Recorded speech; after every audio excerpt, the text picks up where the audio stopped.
Good afternoon, everyone. Thanks for joining us this afternoon. We're just going to wait for a couple more minutes to see if anybody else wants to join, as I know everyone's quite busy. Just a quick thing to mention. You might notice that your cameras and microphones have been disabled. So if you've got any questions or comments that you'd like us to address as we go through, please pop them in the comments or Q&A section, and we'll do our best to address them. Okay, so I hope the next hour or so will be a really interesting and interactive discussion. As I said, please don't be shy. Please get involved. We've got a really fantastic panel of experts joining us this afternoon, who are going to contribute to the discussion. I'm Jess. I'm part of the Marine Energy Wales team, for those who don't know. And yeah, this is all about our State of the Sector report that we recently published. I'm sure many of you by now will have had a chance to read the report, but if not, Matt has just shared a link to both the Welsh and English versions in the chat, and you can also access it from our website.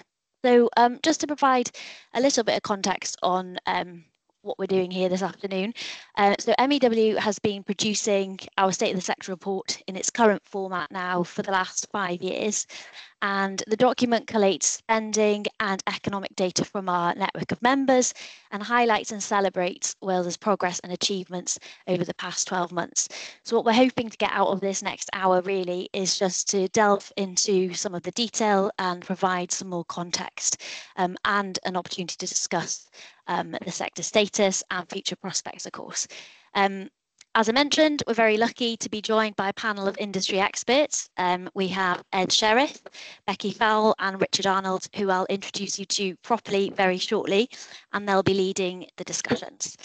Before we get into that chat though, I'm really pleased to introduce my colleague Jay. Jay leads on the data side of the report, so he's had a big role in it, and he's going to talk us through a short presentation on some of this year's key findings. Jay. Yeah, one moment while I just share my screen. Is that working now? Is that coming up? Yeah, we can see. Fantastic. So yeah, not to go into too much depth as to what's in the report and replicate here, as you've been given the links. I'm sure you've all got access to it and can delve into it in your own time. But yeah, just to highlight what we see as some of the key findings from the report. As Jess mentioned, we gather data from our members every year. We effectively put out a survey. That's the source of information that we then use to put together this report, and then we can communicate the key findings on all the sort of socioeconomic data that we're able to gather about the sector here in Wales. So this is just showing the kind of spending and investment that we've seen in Wales on a year-on-year basis across the time that we've been gathering that information annually. We were also gathering information every other year prior to that. But we had just shy of 30 million in economic activity and spending and investment through the sector over the last year. That's the second highest that we've seen on record. So 2023 was very much a bumper year. The reason that you can kind of see that high amount of spending in that year and how that growth's not continued thereafter is because in 2023 we saw significant spending for large-scale infrastructure projects. That's a lot of the work for the substation for the Morlais project. So that's ready for tidal stream projects to connect to the grid off the coast of Anglesey. So yeah, laying the groundwork for future growth of the tidal stream sector in Anglesey. Then in Pembrokeshire, we also had Pembroke Dock Marine, so massive port redevelopments for new pontoons and berthing spaces for vessels, new warehouse facilities, supersized slipway, new offices. So those two infrastructure projects in Anglesey and Pembrokeshire account for that bumpy year of spending and investment in 2023. 2024, obviously not quite as large as that, but still the second largest that we've seen to date with, as I said, just shy of 30 million. Yeah, we can see how that spending is distributed around the country. Throughout collating this report year on year, we've seen that the marine energy sector is really helping channel spending and investment into peripheral rural economies. We've already mentioned that we have these big infrastructure projects in Pembrokeshire and Anglesey, and reflecting that, you can see that these two regions are leading the way in terms of marine energy spending and investment in Wales. And there you can see it spread out in other parts of the country too, but these are very much hotspots. Also kind of catching up, I would say, is Swansea. even though it's still a little way off. I think this year's report showed that Swansea was the sort of highest growth area in terms of how much it had grown relative to last year. So we may see more activity happening there. There's a lot of activity around the university, marine power systems being anchored there as well, and then obviously the redevelopments at Neath Talbot just around the corner. And then, yeah, just to kind of break down how we've seen spending in Wales today. So this isn't for this year. This is the total spend we've seen across the time that we've been gathering this data. The vast majority of the spending and investment we've been seeing coming into Wales has been a result of tidal stream. There's been a lot through the supply chain and research as well. And then the sort of smaller areas of wave, tidal range and floating offshore wind. There's been a lot of development work in those areas, but we're yet to see any sort of large scale projects move forward. So yeah, we've seen a lot of that spending in tidal stream to date. Tidal stream and floating offshore wind are the areas we've identified as the sort of highest growth potential with the large pipelines that are coming forward in the future. We can expect to see significant spending and investment in those areas thus far. So a lot of the tidal stream activity is anchored in North Wales around Anglesey, and we'll see the floating offshore wind benefits felt mostly along the South Wales coastline. So not to get into too much detail about the content of the report, but just to kind of reiterate and share with you some of the key findings here. If you want to delve into more of the numbers, feel free to have a look through the report. Also happy to answer any questions about these findings. So thank you very much. Thanks, Jay. That was really great. Time now then to introduce our panelists who'll be sharing their expertise with us today. First of all, we have Ed Sherriff, the Deputy Director of Energy for Welsh Government. Ed's team is at the forefront of developing policies and initiatives that drive the transition to a low carbon energy system in Wales. And Ed is also a valued member of the Marine Energy Wales Advisory Board. So welcome, Ed. We also have Becky Fowell, a project manager at Regen. For those who might not know, Regen is committed to providing independent, evidence-led insight to the industry to transform the UK's energy system. Becky specialises in offshore renewable energy and is leading the production of the annual Electricity Generation in Wales report on behalf of the Welsh Government. Welcome, Becky. And finally, last but not least, we have Richard Arnold, Policy Director at the Marine Energy Council. Richard has over a decade of experience in energy policy and public affairs, having previously served as Head of External Relations at SSE, where he covered the distribution network. I definitely didn't have that all in my head, I did just read it. So thank you to all of you, and yeah, welcome to the webinar. So I'm just going to start by asking an easy question, hopefully, for each of you. And I just wondered what each of your main takeaways are from this year's report. Is there anything that stands out for each of you? I mean, I'm happy to go first. I think noting the sort of downturn in funding whilst disappointment, I think that's really important. The point that Jay made at the start there, that this is still the second highest we've seen in recent years, which is really, really positive. For the Marine Energy Council, we just represent tidal stream and waves, so we have a very different view of AR5, I think, to perhaps lots of people on this call. For us, tidal stream success there was fantastic surprise, but one that isn't going to necessarily be repeated again in the future. So I suppose this is always such a helpful resource every year, just looking at sort of how far the sector has come, but again, sort of the more work that needs to be done. And I think it really emphasises the critical role of Westminster and Wales, the Welsh Government working with Westminster to make sure that marine energy is the success here. Yeah, I would echo what Richard said. So I think for me, the kind of key takeaway was this reduction in investment. And although it's been attributed to the completion of major infrastructure projects, it's the investment that we've seen across this year is now kind of reaching around similar levels that we'd seen prior to 2023, so the 2021 levels, 2022 levels, for example.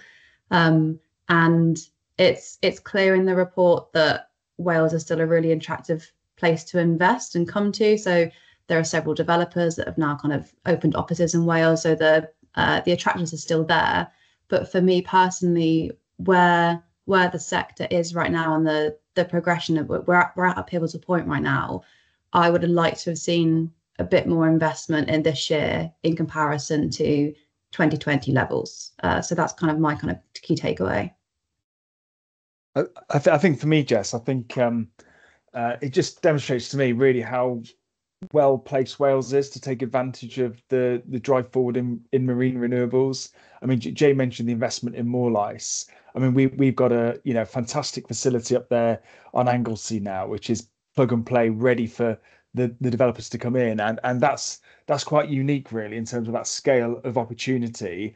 And hoping with the continued investment from UK government on the contracts for difference and the commitments around tidal stream, we're going to now see that deployment and the developers coming on the back of that infrastructure investment. So I think for some sectors, we're already, leading the way and ready to really take advantage of the market opportunities that are going to come forward. And I think that infrastructure investment that went in over those years, supported through the European funding and a whole range of other sources, is absolutely essential to put Wales at the forefront of that opportunity. But I think the key thing then is what's coming next as well, in terms of the investment around ports and investment around floating offshore wind as well. We saw the announcement yesterday, earlier on the week, around the investment in Pembroke Dock, which Jane mentioned, and the opportunities that are there. We see in the report the fantastic plans that we have in place around ABP at Port Talbot to be the integration assembly point for flow. Tie that alongside the leasing round that's currently underway from the Crown Estate for the 4.5 gigawatts in the Celtic Sea. It's just such an exciting opportunity for Wales here, and just because of our geographical positioning, the infrastructure opportunities that we have, the skills and the industry base that we have, I think we've got a really exciting years ahead, and hopefully we'll see that pickup in investment that we expect. But I wouldn't see the drop that we saw last year as being a worrying signal, because I think the opportunities and the prospects look fantastic for Wales. I think the sector has a really bright future based on the infrastructure that we put in place, but also the plans that are coming forward. Yeah, absolutely. And you mentioned the obviously Morlice and the Pembroke Dock Marine project. Some of us from MEW were lucky enough to be at the official opening yesterday in Pembroke Dock, and yeah, there was a lot of kind of excitement in the room. But I suppose the question now is how do we maximise and encourage activity for with that infrastructure now in place? I mean, do either of you have any sort of insight into that, and is there more kind of we as an industry can be doing to encourage other developers and other activity? I think if I just open up just in terms of I think what we've seen over the summer with the changes in the UK government level is just a real drive forward to put investment in. We've seen the partnership that's been announced between Great British Energy establishing that entity at the UK level, the partnership with the Crown Estate, and the bill currently going through Parliament around giving additional powers to the Crown Estate, because that is something that Welsh government ministers have been pressing for a long time, about actually the Crown Estate putting investment in. There's an awful lot of focus around the income that the Crown Estate generates from its activities, and actually enabling to have that investment powers to support investment in ports, to support the kind of longer term pipeline vision for what we can expect from marine renewables in Wales, is going to be a absolutely fantastic opportunity. And I think that hopefully, with that backing from government, a bit more clear signals about the investment that's going to be put forward, I hope that will bring forward the investment from developers, both from the ports themselves in terms of anchoring that investment into Wales, but then also from the projects that are the developers that are bidding for the leasing processes with the Crown Estate, to really make sure that Wales is the destination for that economic activity, and that we're powering an economic revolution alongside the clean energy revolution. So I'm hoping that there's much more stronger investment signals and a lot more certainty around pipeline investment that will then unlock the development potential that we hear about all the time for Wales. Yeah, I think just to add to that, and Ed's completely right, Morlice is such a special project in sort of where it's positioned Wales globally, really, in the sort of tidal stream industry. I think what we would like to see as Marine Energy Council, with all these different partnerships, is thinking about what the key barriers that we can sort of see coming down the line. And one of them is that, Morlice is fantastic, but it's not, it has a limit in terms of its eligible capacity. And so what's going to come next after that. And it was really interesting to see this announcement of GB Energy and the Crown Estate. And so as a sector sort of representative body, we really want them to be focused on creating that eligible capacity, removing sort of barriers for companies to come into Wales and deploy their projects here. And then for Wave, what we'd really like to see is far more support for innovation. We have less access now to EU innovation funding, although that may change in the future if you believe the rumours around the UK and EU emissions trading scheme potentially joining together again. But that lack of access has really made the investment climate around sort of Wave very difficult in Wales and indeed across the UK, although I'd say slightly better in Scotland thanks to initiatives like Wave Energy Scotland. So it's really fantastic, all these announcements. What we really want to see is governments at all levels and devolved administrations working with industry to really remove some of the barriers to realising UK and Wales's marine energy potential.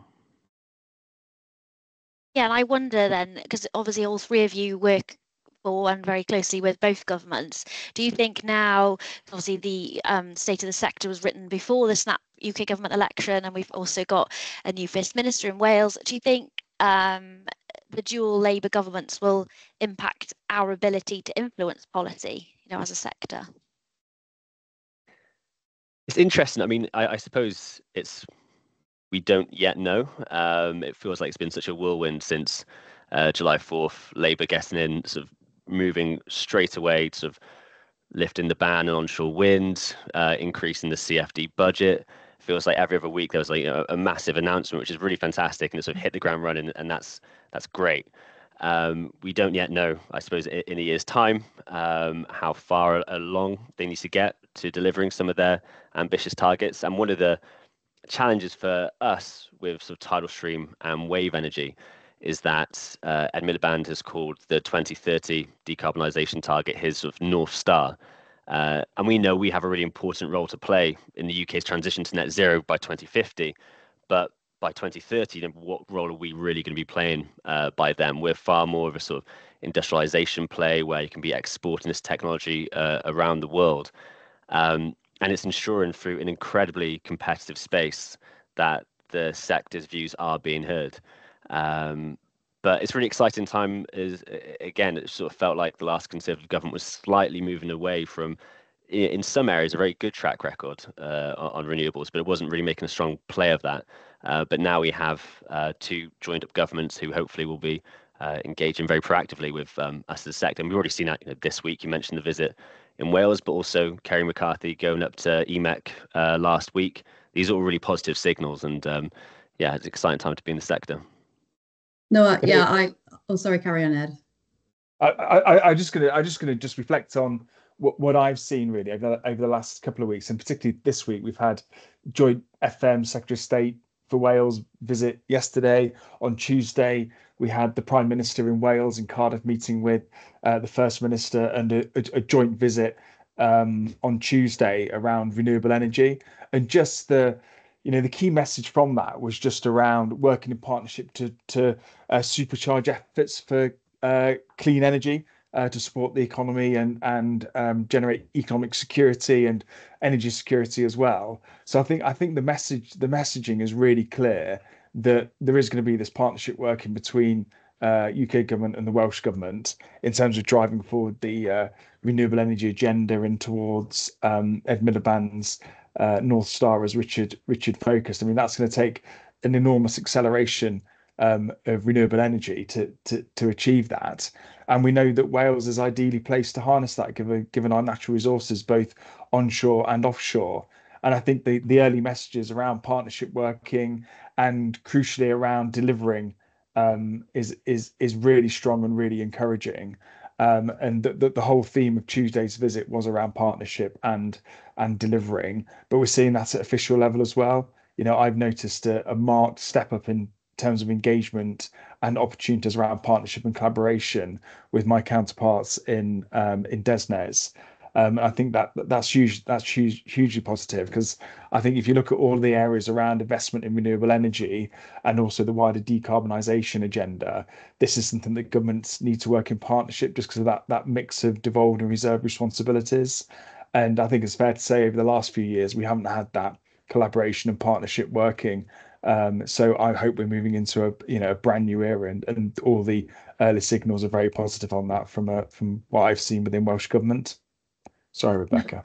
It's fine, don't worry. I agree with what both of you are saying. I think also to add to it, we now have the kind of unique opportunity where both Welsh government and Westminster are aligned. And I think we have the chance, and it's very encouraging as to the visits that are happening recently. And like Ed said, it's all looking really positive initially at right now.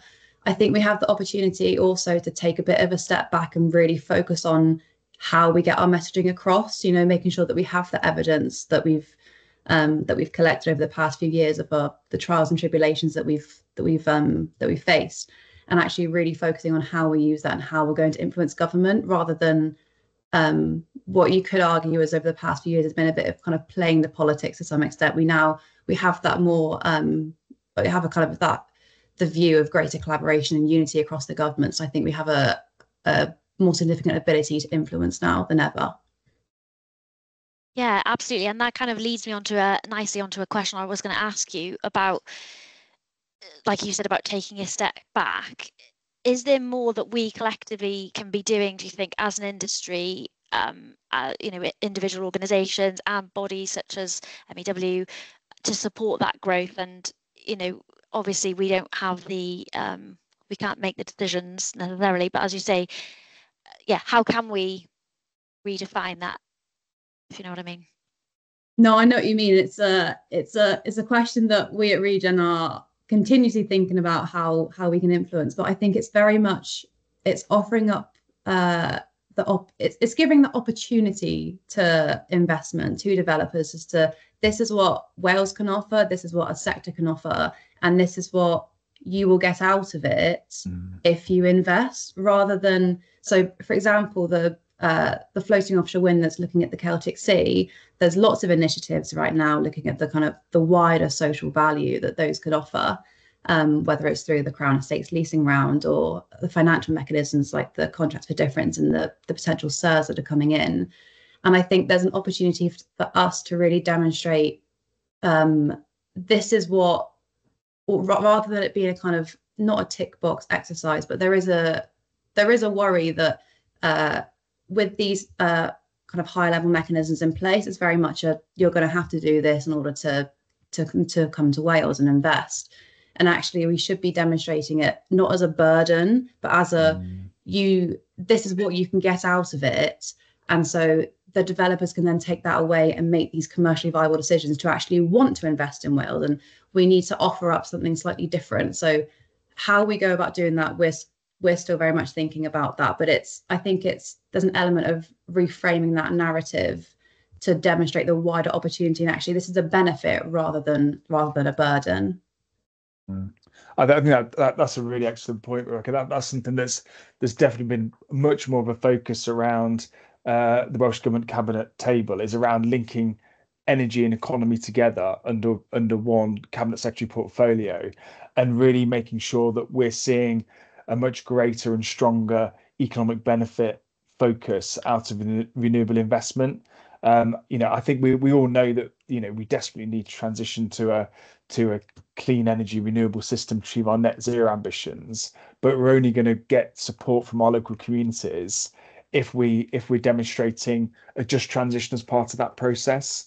And the key bit of that is exactly as you're saying, is making sure that the local benefits and the supply chain and the jobs and the skills, etc., isn't just a tick box exercise and a requirement to get a lease or requirement to get the CFD process. It should naturally be part of the development process and the thinking of developers in terms of looking at those local economic opportunities, because they're absolutely fundamental to us. And there is a bit of a tension, isn't there, between the kind of pace of deployment that setting really ambitious targets has, against the opportunity for those benefits to reside in the UK and in Wales in particular, just because I think for some of the technologies we've got a long way to go in terms of scaling up our infrastructure to be able to be ready to take on those supply chain and economic opportunities.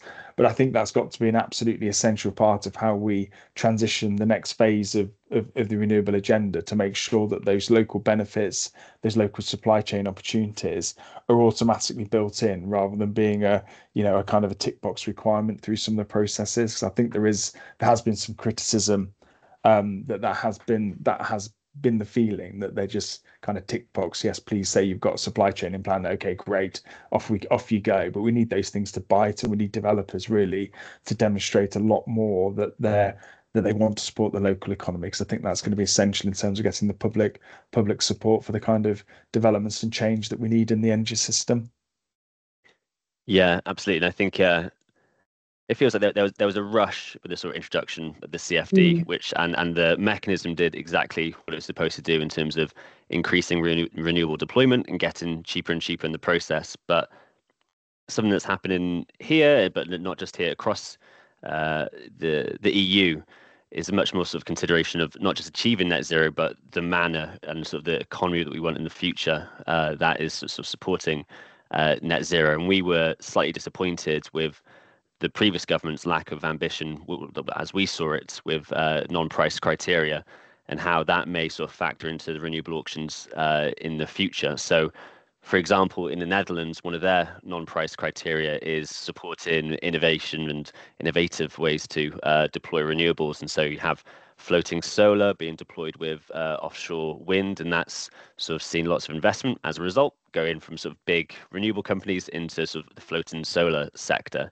And we have such a fantastic opportunity to co-locate offshore wind with wave energy in the future.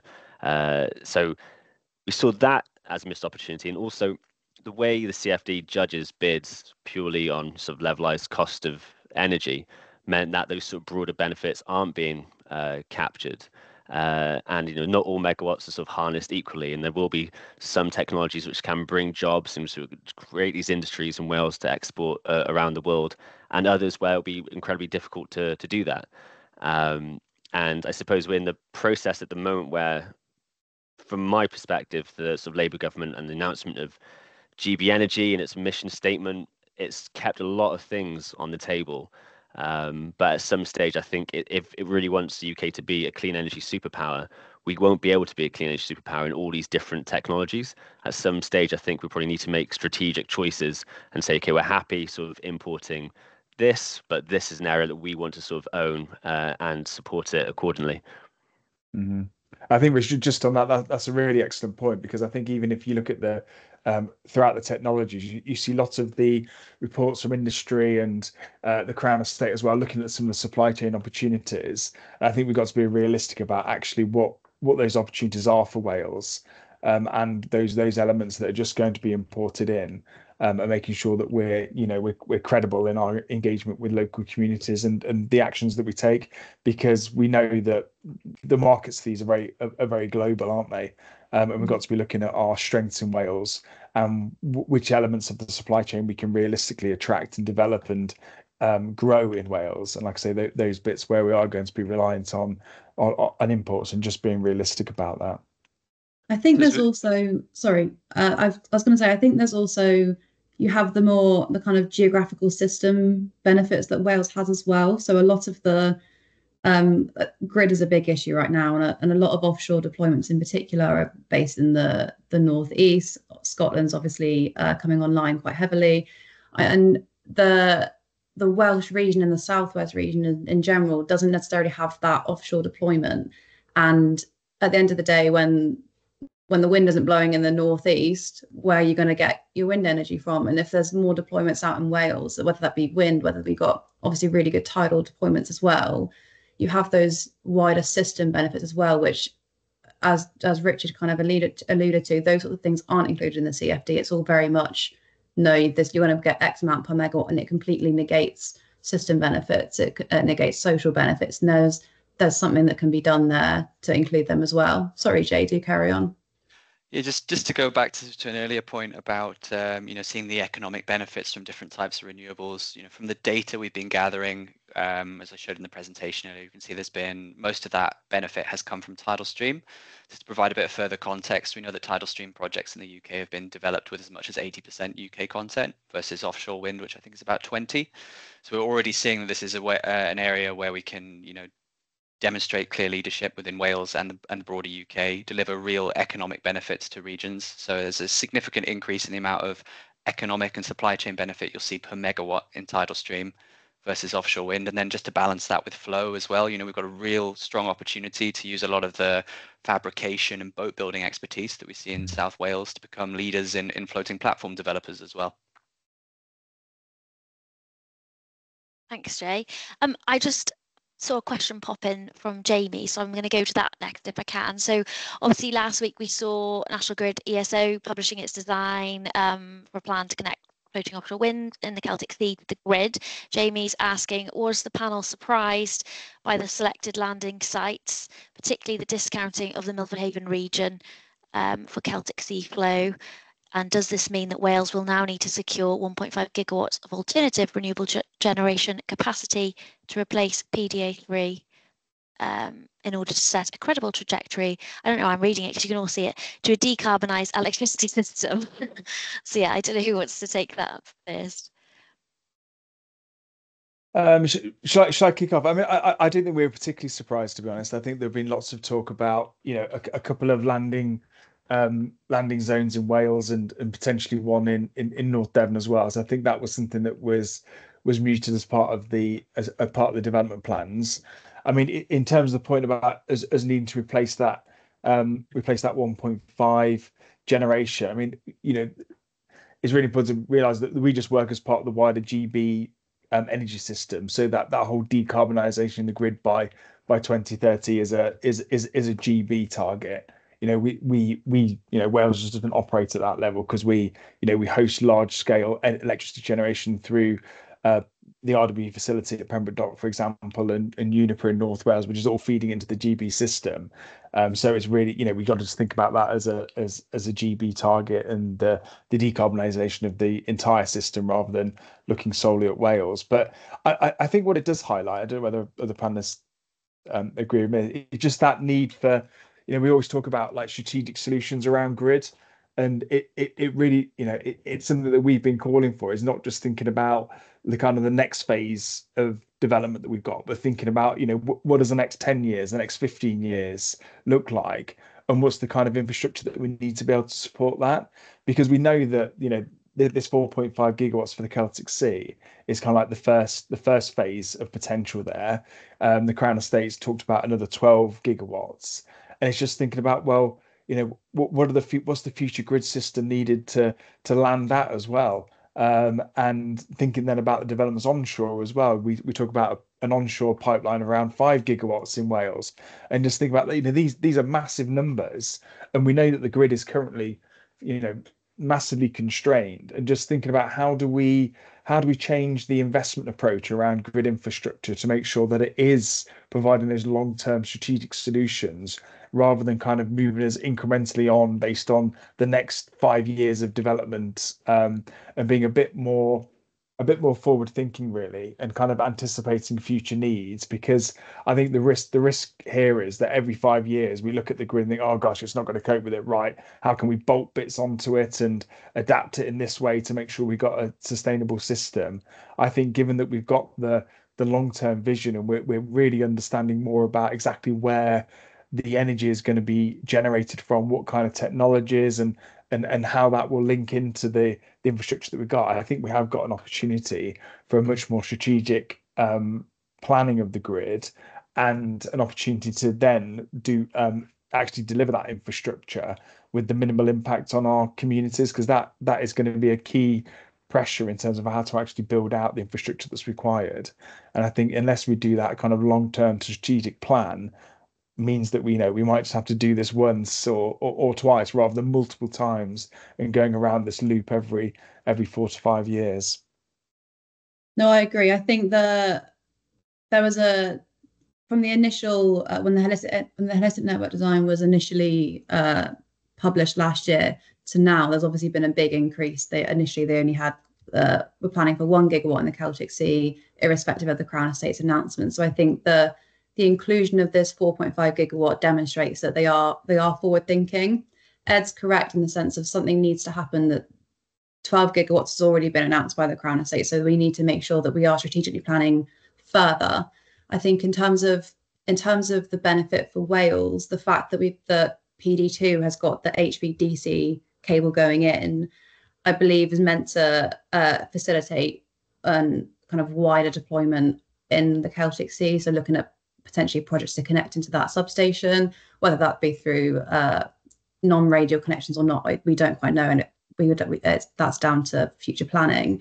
But that HVDC cable is a massive opportunity for other industries in Wales to connect that onshore, and I think that in itself, I'd like to think has a really big opportunity to boost local economic growth, to align Welsh policy with the targets, etc. So I think even though there's obviously still more to be done, the possibility and opportunity is there already in what has been released. Yeah, and just to sort of add to that, it's been a problem that we, I guess, in this industry have seen coming for a long time in terms of network capacity. And it's really strange when you start seeing it in sort of on the floor of conference speeches, very different party conferences, and the need for that strategic investment, the sort of the massive and sort of real change that people are going to see, perhaps in local communities with pylons, and that's what sort of takes us back to why it's really important to maintain that democratic consent and support for renewables and see what people are getting from this transition. And there's actually some really interesting polling that was published today by YouGov that showed that even despite sort of the risks of increased energy costs, people are still really supportive of big renewable projects. So I think there's sort of the government's almost pushing at an open door there, but they just need to keep going with it, really. And I think from sort of a tidal stream perspective, we know where the resource is. So we are very supportive of national grids and other network companies increasing the capacity to actually exploit that full resource as soon as they can, rather than taking a piecemeal approach and adding another barrier to getting more eligible capacity that can actually get into the CFD. Absolutely. And I just wondered, from kind of like a higher level, with this plan now published, do you think this will have a significant impact on investment and momentum going forward in Wales, now that we know sort of where these where the design is going to go? I would say yes, just to follow up on my point earlier on. So the fact that you've got 2 substations or 2 potentially new connections going in at Wales, that's 3.5 gig already. That's, I would like to think, is a massive opportunity. It demonstrates commitment from ESO that this is the way forward. This will be happening, and again, hopefully that the inclusion of the HVDC and the South Wales connection though can deliver benefits to more than just the offshore sector, and hopefully all the additional sectors onshore as well. So again, furthering that investment potential. Yeah, I think Rebecca makes an excellent point, really, because a lot of the focus around new grid infrastructure always focuses about new generation connecting on and distributing it. I think what's quite often missed is that opportunity then in terms of supporting the decarbonisation of industry and households as well. We know the challenges that we have, particularly across South Wales, around decarbonising industry, and having that infrastructure is absolutely essential. To have that offtake of electricity to support some of those plans. So I think building that into the communication and the positioning of new grid infrastructure is absolutely essential, because if we want future industry, future businesses to be thriving in Wales, we need to have that electricity infrastructure there, because most of the plans that we have, particularly for smaller business but also households, are built around electrification being the decarbonisation tool. So making sure that infrastructure is there is an absolutely essential requirement. So building that narrative into the new plans will then, I hope, unlock the kind of economic opportunities associated with that investment. Absolutely. Thanks, everyone. Another good question in from David. Obviously, focusing on skills and education is a big part of what we do at MEW and at PCF. And Dave is asking, how much of a challenge does the panel think we have in Wales in capturing the opportunity from a people perspective?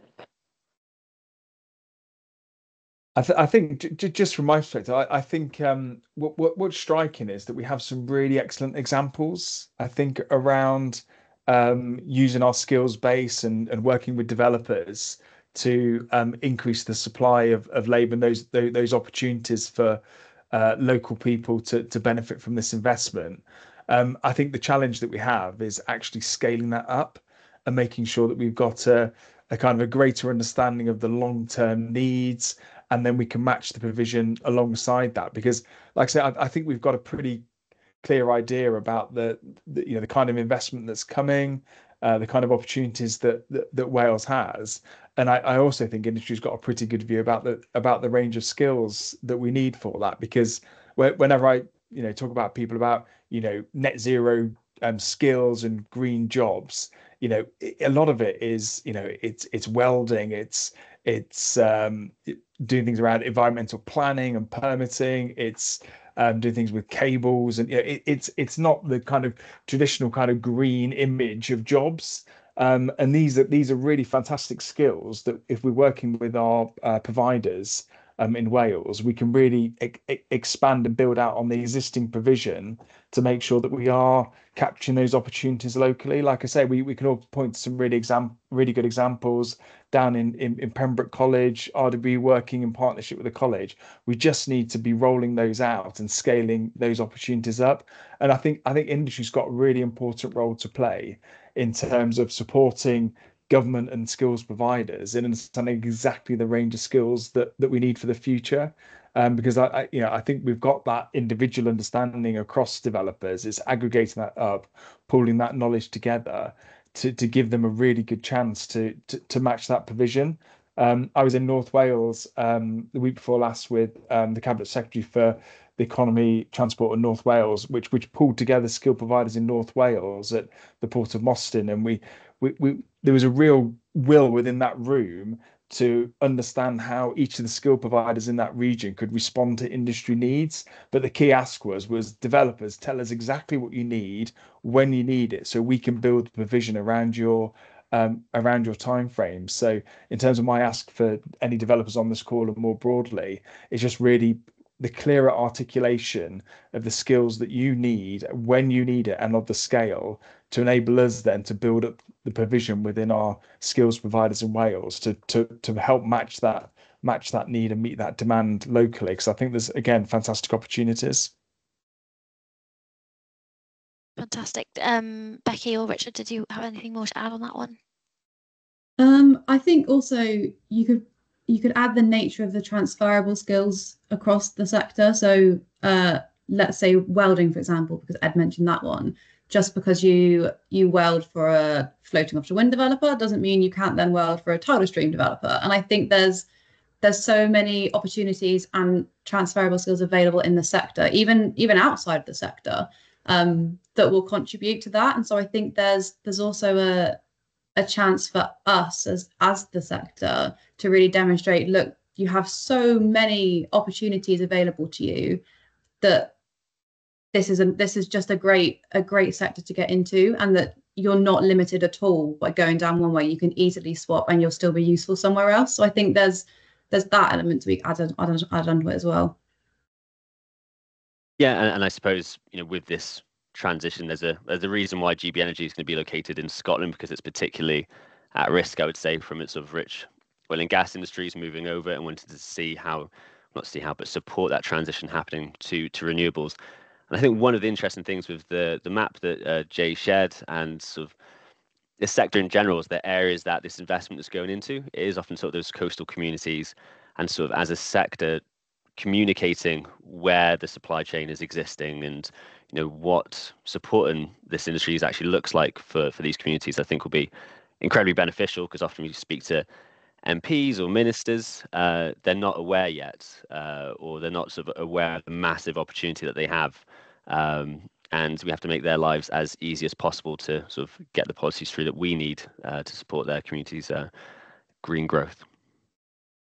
Yeah, and I wonder if how either of you feel about the kind of perception, like following on from that, because as I said yesterday, the Pembroke Marine launch, it was, you know, there was a big item on the Welsh news. Like, it does seem like in the last few years, especially, like more and more people are becoming more aware, but obviously we're very much in an echo chamber. So I don't know if you have any thoughts on how public perception in general is sort of changing towards renewables in Wales. Big question. I wouldn't have specifically for Wales, but DESNZ releases that sort of attitudes tracker, I think, once a quarter, and regularly sort of tidal is top, second only to solar. But you know, the amount of times you have to explain the differences between tidal stream and tidal range, you know, to people, and you know, just like, MPs of all persuasions who, you know, some have an interest in energy, still don't necessarily know the difference between those things. And one of the challenges we have as tidal stream, we obviously have a less of an environmental impact than tidal range, but you know, we don't have some of the benefits that tidal range has. So getting people involved in sort of the intricate choices is a challenge, I think. But then to some degree, I do think often as a sector we might get a little bit too worried about sort of public perception. You know, lots of people in the public don't necessarily want to care. They have other things in their lives, and I don't think we should be too worried about that either. You know, we need to make this transition as simple and as quick as possible, and we need to, as a sort of industry, really focus on the changes that we need to see, which is going to deliver that here. I think the only reflection I'd have, just is that I think what we've seen over the last decade or so is a general improvement in sentiment towards the generation assets. You know, much more public acceptance for kind of large scale renewable projects within local areas, and I think that's been really encouraging. Not universal, absolutely, but I think there has been that general upward trend, and there's a greater recognition and acknowledgement around the importance to accelerate action around climate change, of which energy is obviously a really key part of that. I still think the area that we struggle is just that narrative around the grid infrastructure. I think that remains stubbornly low in terms of acceptance of the need for new grid. And I think you see that as you drive around parts of Wales. There's this very vocal support there and very visual support around anti-grid investment. But coming back to the previous point that we said, this infrastructure is absolutely essential if we're going to be able to decarbonize our homes and our businesses and have an economy that can thrive in a decarbonized world. So I think there's a lot of work that we still need to do in terms of getting that narrative right, and getting the engagement right with our communities around those parts of the infrastructure that they find more challenging, and having those conversations is an absolutely essential part of that. Yeah, absolutely. And I suppose it will get a lot easier as things progress and things actually get in the water, and we've actually got things to talk about, I suppose. So one of the questions I wanted to ask you as well is obviously we've just got over a decade now to reach the Welsh Government's target of meeting 100% of our electricity needs from renewables. Obviously, Jay's talked about the report's findings. It's showing growth gradually over the last few years. It's all looking good. But I wondered whether you think Wales is actually on track, and are we doing enough as an industry? Will we actually reach these ambitious targets? I know it's $1 million question, but I just wondered what your thoughts were.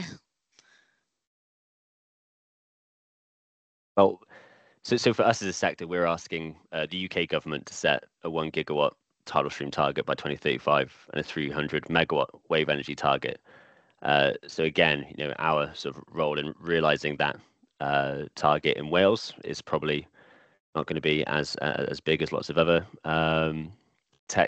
technologies. So I know I'll probably defer to the rest of the panelists as to whether Wales is on track to meet it.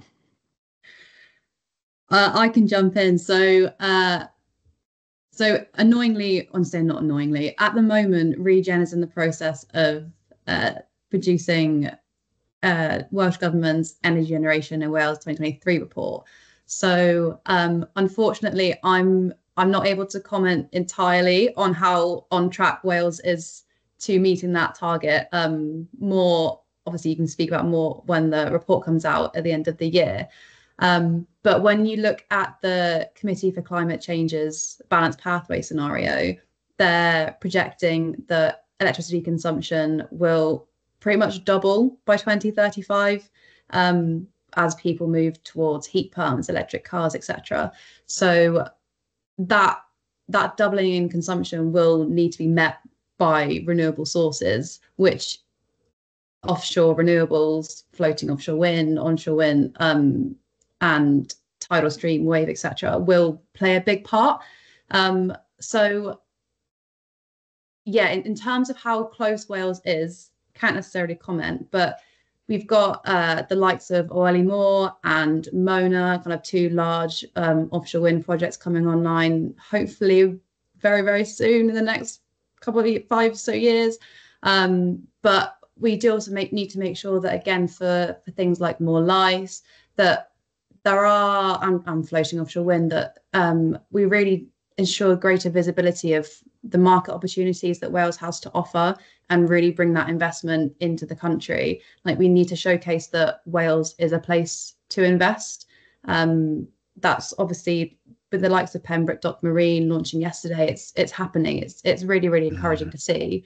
But we need to make sure that we have the additional renewable electricity capacity coming online to make sure that we can account for and meet that potentially doubling in consumption by 2035. So we're definitely on its way. But yeah, more can be done. I think just to build on that, when we set our target of equivalent of 100% of our electricity demands by 2035, we did an awful lot of work looking at the pipeline. There's a really good chart that looks at our base position where we're currently at 59%. What we know is already in the public development pipeline, which would get us kind of halfway through to our growth in consumption, as Rebecca alluded to as well. But then what we'll need that's not in the current pipeline, and that gave you a fair bit of reassurance, actually, that there's an awful lot in the development pipeline that, if it comes through, will help us reach that target. And as Rex said, crucially, the role that marine renewables has in achieving that is very stark. There's massive chunks in some of those charts that are in there, which focus around flow in particular, but also some of the fixed offshore plans that we have in North Wales. I think the key thing for me, though, is just making sure that we make sure that we address the barriers to making those projects come forward. So there's this enormous pipeline coming through. They're going to need consenting.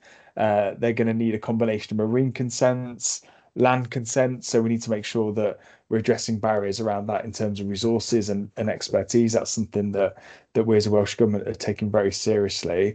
And then the other thing is just around the grid. There's a lot of projects that can come forward, but they can't energize because the grid connection dates are 2030, 36, 37, 38. And you're thinking, well, we've got these projects that are ready to go, but they need to connect in. So that work that's already ongoing, and the mission that's in place around looking at speeding up grid connections and dealing with the dreaded grid queues, and making sure that we pull out those projects that aren't going to come forward, and making sure that we can connect those projects that are ready at the right time is absolutely essential. And then like I say, addressing the fundamental lack of capacity. We absolutely need that for us to achieve those targets. Absolutely, yeah, some really interesting points. There's a lot to be done, isn't there? Nice question from Kamal. He says, pivotal to the deployment of flow will be attracting large players and investors into Wales to manufacture. Are we doing enough to enable these discussions, and what more can we do? Or do we need to wait until more clarity is provided, i.e. the PDA award next year? I think it's absolutely right. The investment potential based around flow and those Celtic Sea projects is absolutely there for us all to see. I think there is an element of, I think there's certainly things that we can do, and I think the port infrastructure is one that we can't wait for. You know, really pleased with the opening around Pembroke Dock earlier on the week, but equally important that we support ABP and their plans around Port Talbot as well. Because I think once you've got that port infrastructure, that starts to lock in your location, doesn't it, for the wider supply chain? Because if you don't have the ports ready, then you're not going to get the manufacturing base to gravitate around that, because that activity generally goes around the ports. So I think there's action that we can do now in terms of getting the ports ready in Wales, and I'm pleased that most of that is heading in the right direction.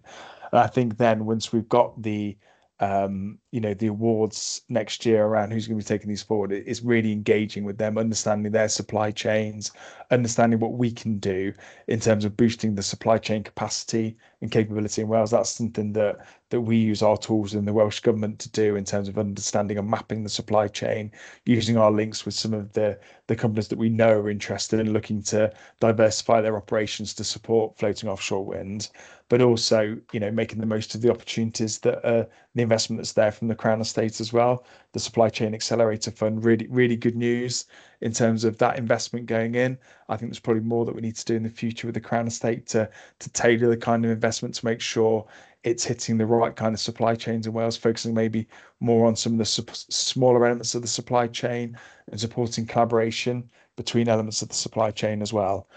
So I think there's things that we absolutely need to do now, and then I think there's a whole heap of activity once we understand who's been successful through that leasing process, and really understanding what their supply chain plans are and how Wales can make sure that we're attracting as much of that locally as possible. I would like to add on to that in that we've mentioned quite a lot over this webinar the 4.5 gig coming into the Celtic Sea. And it's worth noting that actually we need to have these discussions for the test and demonstration sites that have already in planning. So at the moment, these projects are kind of getting squeezed, whether that be financially or from timescales. And there's an obvious decision for them to kind of use established supply chains, which at the moment there isn't any in the region. And so I think as there is an element of, okay, wait, see what happens around commercial scale and kind of have those conversations then. But we also need to get the ball rolling. And I think we need to be having, it's already happening, but we really need to get on the bandwagon with the test and demonstration sites and understand their needs, to then also allow that really positive snowball effect so that we can then scale up and provide the commercial scale projects as well. So there's a lot going on, but I do think we should, and it's very easy for us to pigeonhole the 4.5 gigawatts. But I think we need to look wider at the test and demonstration sites as well. And just to add to that as well, on sort of Kamal's question on sort of the need for clarity, I guess one of the things we know from renewable industry development internationally is that when supply chains are set up and established, they get very, very sticky and are very sort of difficult to move, and people tend to import from those places. And so it was really great to see, and it's highlighted in Marine Energy Wales report as well. Hydrowing open office and sort of seek to move turbine development from Netherlands to Wales to deliver its project. But we have a challenge in that we don't yet know next year whether we're going to have a ring fence for tidal stream, or the year after that, or the year after that. And I think one of the things the UK government could do to support investors and investor confidence in the UK is consider sort of setting budgets in advance, or setting out what ring fences are going to be there to not only support investor confidence, but give projects the encouragement and the clarity they need to go through what can be a quite time-consuming and expensive process to create eligible capacity. Yeah, absolutely. Really good point, Richard. I'm going to have to leave it there, I think, in the interest of time. It's already been an hour. It's flown. I feel like we could have spoken all afternoon. So, Ed, Becky, Richard, thank you so much for your time and insights. That was really good. And I hope you all found it valuable as well. Please feel free to download and read the report if you haven't already. And shameless plug, sign up to the Marine Energy Wales newsletter to stay informed of future events. Thank you so much, everyone. And see you soon. Thanks everyone. all. Thank you. Bye.